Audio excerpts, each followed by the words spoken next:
केसरिया बालम आओ हमारे देश, केसरिया बालम आओ हमारे देश।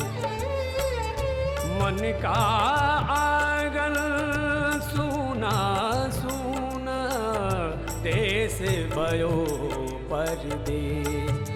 केसरिया बालम आओ हमारे देश, केसरिया बालम आओ हमारे देश।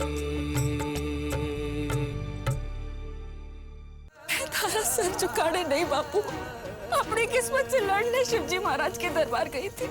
अरे हवेली वालों ने तो ये भुला ही दिया कि थारी छोरी का ब्याह कभी उनके भतीजे से हुआ था, इसलिए तड़ने 1 हफ्ते का टाइम दे रहा हूँ।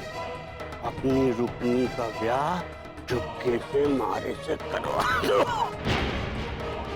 जो आपने जीजी का ब्याह उस विदुर के साथ करवाया, तो मैं ब्याह ना करूंगी।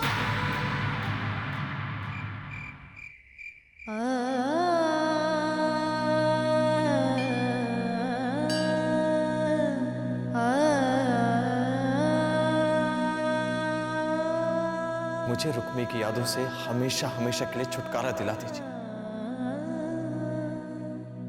पूरे गांव में बदनामी करके रसाल के ब्याह में भी रुकावट लाना चाहे।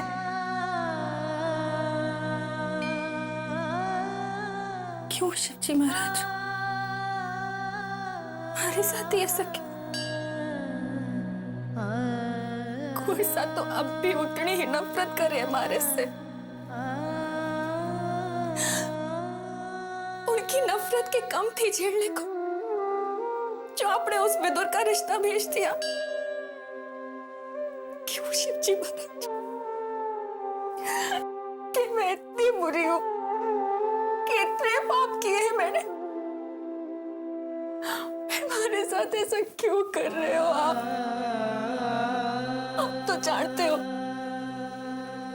मैं कुंवर साहब के सिवा और किसी से ब्याह ना कर सकूं, तो फिर वो दूसरा ब्याह करे या ना करे, हमारे मन में उनके सिवा और कोई नहीं बच सकता।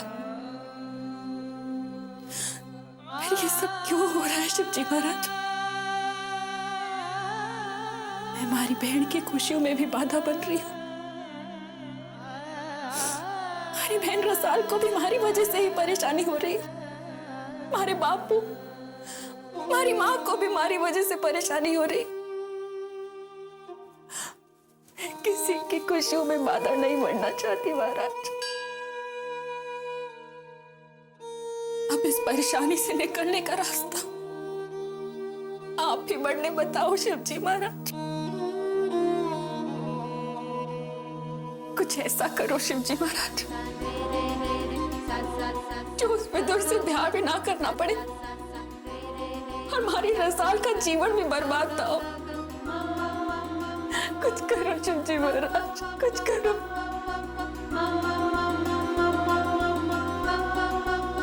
हमारी इतनी विनती सुन लो महाराज, फिर उसके लिए जो भी कीमत चुकानी पड़े मैं तैयार हूं।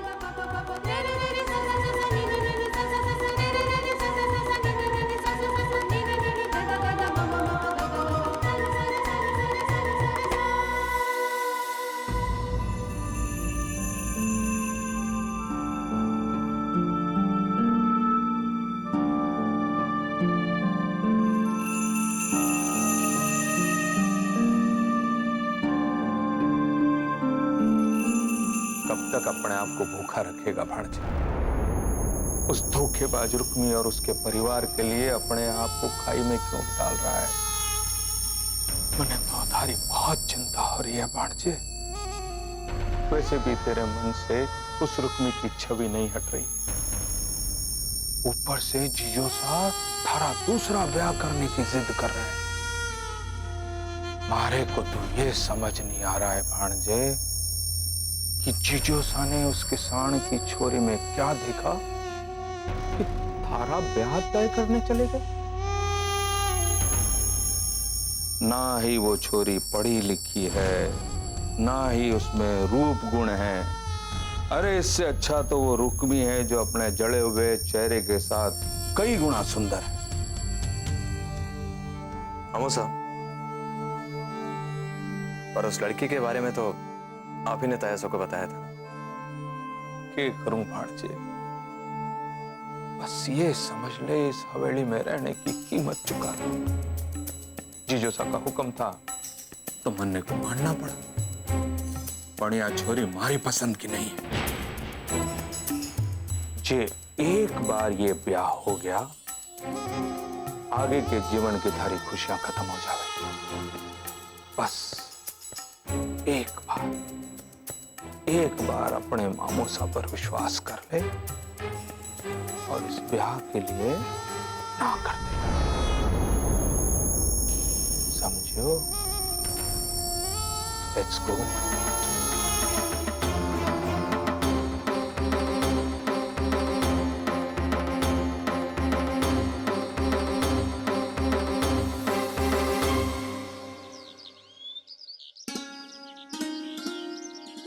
और हाँ, 15 किलो लड्डू। 15 किलो तो कम पड़ जाएंगे बावली, पूरे गांव का मुंह मीठा कराना है। 20 किलो ली।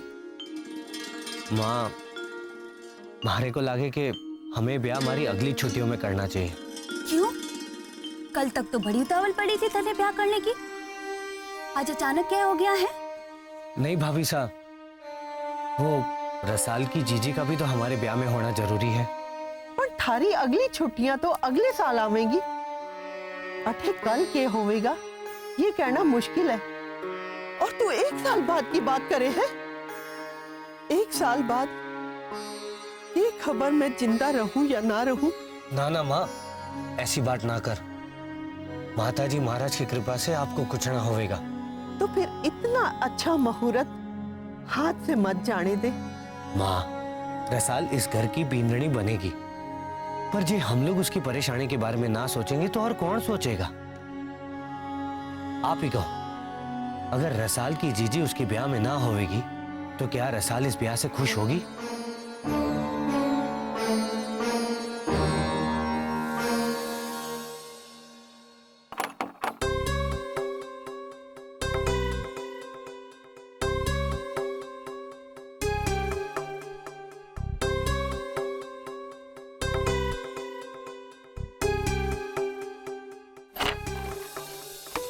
अरे भाभी सा, खमा घड़ी खड़ी खमा। पधारो सा।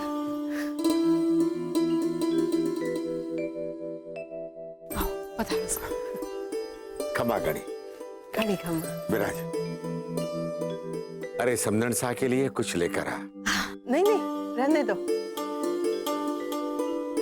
और हुक्म करो, कैसे आना हुआ समझन शाह? वो रसाल और विक्रम के ब्याह के बारे में कुछ बात करनी थी। रुक्मणी के बिना रसाल की शादी मानो अधूरी सी लागेगी, और अब तक रुक्मणी भी पग फेरे के लिए आई को नहीं। इसलिए हमारा एक सुझाव है, अभी जो मुहूर्त निकला है वो रसाल और विक्रम के लिए बहुत शुभ है। इसलिए उस मुहूर्त में हम घर में ही उन दोनों का ब्याह करा देते हैं, और विक्रम जब अगली छुट्टियों में घर वापस आवेगा तो बड़ी धूमधाम से गांव बिरादरी को शामिल करके दावत दे देंगे। और ऐसे तो ऐसे ही ठीक है।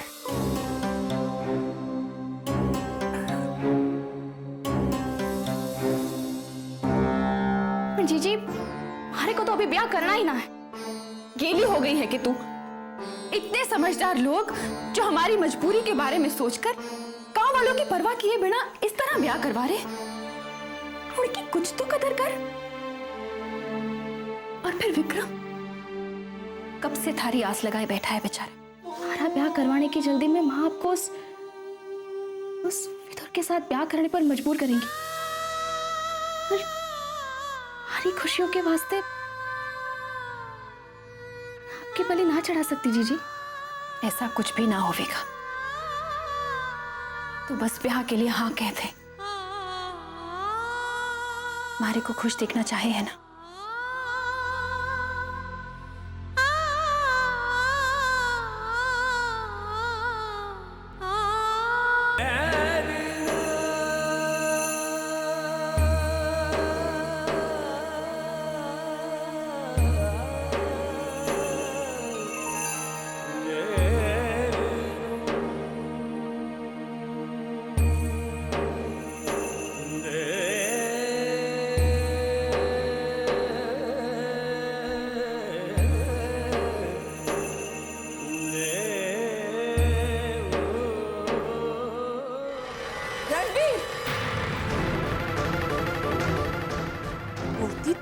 से थारे मन के सारे घाव भर जावेंगे।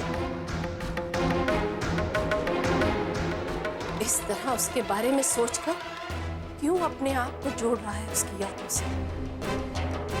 जितना सोचेगा तू उतना और याद आवेगी वो, और उतनी ही नफरत होती रहेगी मुझे उससे।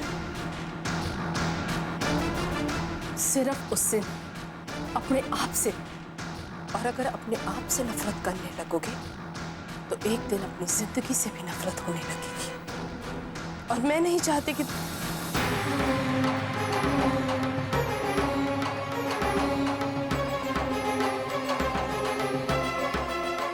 कटे जा रहा है, अपना घर छोड़ के जा रहा है तू? अरे बोल ना, अपना घर छोड़ के जावेगा तो सब कुछ ठीक हो जाएगा। पता नहीं कौन सा, कुछ नहीं पता मुझे। मैं सिर्फ इतना चाहता हूं कि मुझे मन की शांति मिले। और वो तारे को अपने घर में नहीं मिलेगी। नहीं मौसा, लेकिन ये बात शायद आप नहीं समझेंगे। जब तारी तोतली जबान से तारा पहला शब्द भी नहीं फूटा था ना, तब भी तेरी यही मां तू क्या कहना चाहता है समझती थी। पर आज हमारा बेटा इतना बड़ा हो गया है कि अपनी मां को ना समझ गए। आई एम सॉरी माँ, मुझे माफ कर दीजिए। पर आप ही बताइए ना, मैं क्या करूं? आप लोगों को क्या लगता है किसी भी लड़की को मेरे गले बांध देंगे, मेरी उससे शादी करा देंगे तो क्या मैं रुक्मी को भूल जाऊंगा? नहीं, मैंने रुक्मी के साथ शादी करने का सपना देखा था मासा। अपना सारा जीवन उसके नाम कर दिया था। तो फिर आप ही बताइए मासा, ऐसे मैं किसी और की जिंदगी कैसे बर्बाद कर सकता हूं?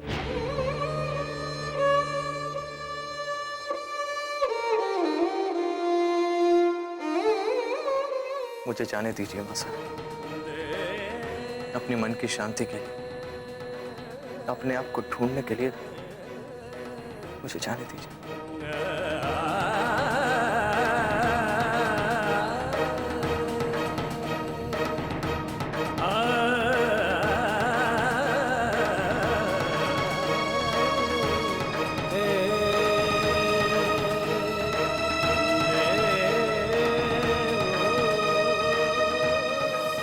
हमारी तो समझ में नहीं आ रहा कि क्या करें। उस किसान के घर किसी को भेजकर उसका जवाब मालूम करें। मैं तो कहूँ कुछ मत कीजिए, किसी को मत भेजिए उसके पास, वरना उसे हमारी दया से ज्यादा हमारी मजबूरी नजर आएगी। और फिर हो सके कि मदन सिंह की तरह उसके मन में भी लालच आ जाए।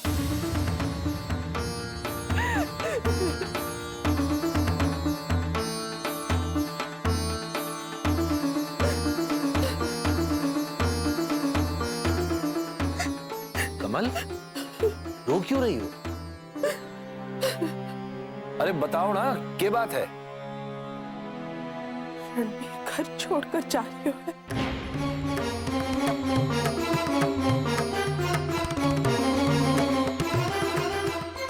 माँ हो ना रणवीर की, समझाओ उसे। वो कुछ समझना नहीं चाहता। समझना नहीं चाहता?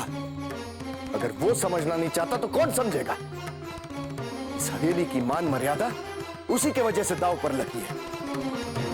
और फिर भी हम उसकी खुशी के बारे में सोचकर उसका दूसरा ब्याह करवाने जा रहे हैं। और वो है कि आपने इसी फैसले की वजह से हमारा रणबीर घर छोड़कर जा रही है।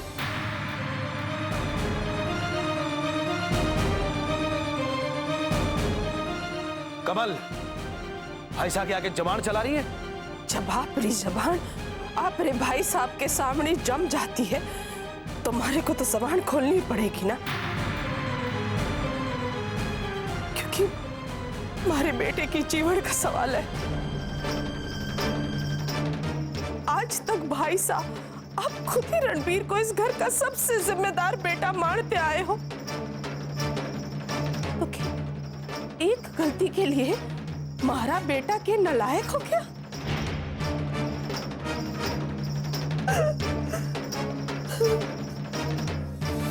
कमल, तुम एक माँ की नजर से देख रही, इसीलिए भावनाओं में बहकर बोल रही, पर ऐसे नाजुक वक्त पर कठिन फैसले लेने पड़ते हैं। और ऐसे कठिन फैसले लेने में भावनाओं के लिए कोई जगह ना होवे।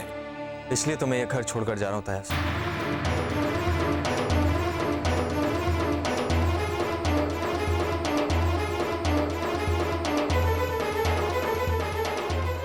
क्योंकि मैं जानता हूं कि यहां पर भावनाओं के लिए कोई जगह नहीं। इस घर में हर फैसला अपनी झूठी शान बचाने के लिए लिया जाता है।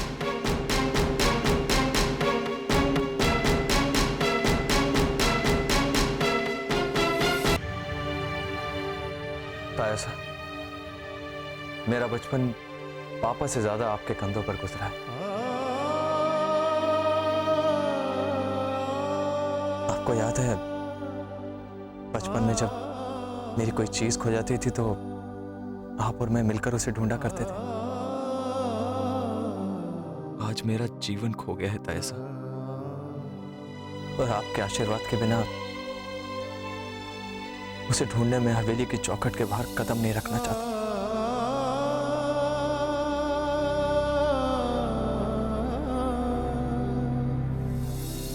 दादी साहब की तबीयत बहुत खराब हो चुकी है, जल्दी चलिए।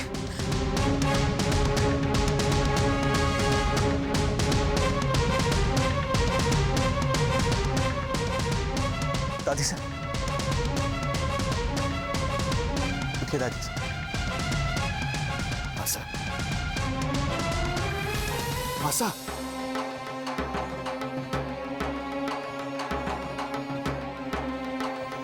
भेग डॉक्टर को बुलवा।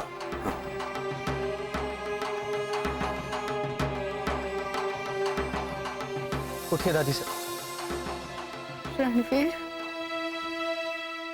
रुक्मिणी को ले हो।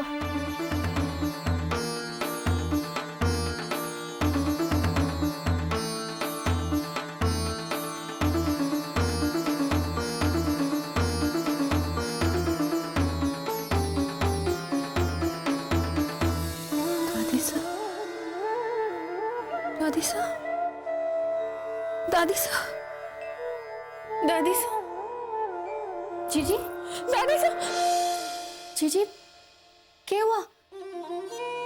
कोई डरावना सपना देखा के? सर दादी साहब, दादी साहब की तबीयत बहुत खराब है। मैंने अभी सपने में देखा। हरे को घनी चिंता हो रही है दादी साहब की। जीजी, चिंता ना करो, सपना ही तो है। वैसे भी लड़का सपना सच ना होवे। बहुत घबरा रहा है। तू मंदिर में दिया जला देना। ठीक है जीजी।